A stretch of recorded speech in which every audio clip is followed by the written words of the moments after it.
বন্ধু, আমি যে প্রতিদিন পড়াশোনা করি, আমার পড়াশোনা কিন্তু আমার মাথাটা ঢুকে না। এর লেগে আমার আব্বা আছে না, প্রতিদিনই মারে। মানে আমি কি করবো? না বন্ধু, একদিনই কইছি টিকটক করিস না, সারাদিন তো তুই টিকটক করেই দাও।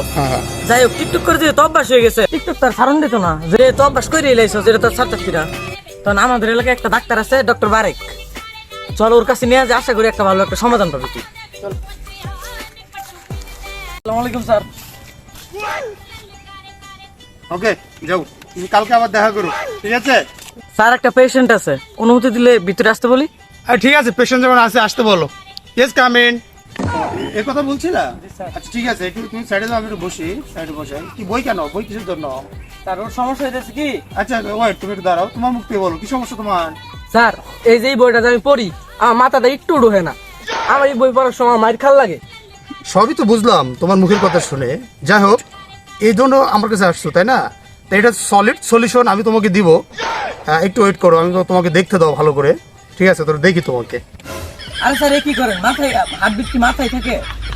আরে তুমি যদি বুঝতা তাহলে আমার জায়গায় তুমি থাকতা। আমি কি জানো? ডক্টর বারেক।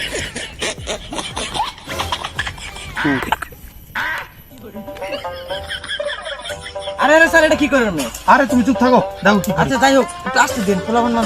ঠিক আছে ঠিক আছে, এটা দেওয়ার পরে দেখবে তোমার বন্ধু সব কিছু লিখতে পারবে, 100তে 100 সঠিক লিখবে। আমি একটা অঙ্ক দিচ্ছি, সেটা দেখো সে কেমন সঠিক লিখে। দেন, আমি আশা করি আপনার যে আপনি যে ডক্টর, আমি আপনার অনেক প্রশংসা শুনছি।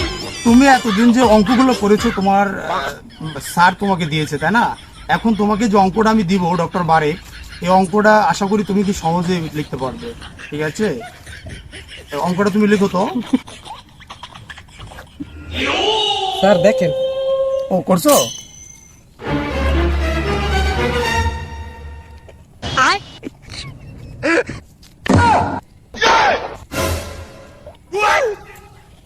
দেখছো, একটা সুইতে কাজ হয়ে গেছে। এইভাবে দিনে 3টা সুই তোমার ব্রেনটা পুশ করতে হবে।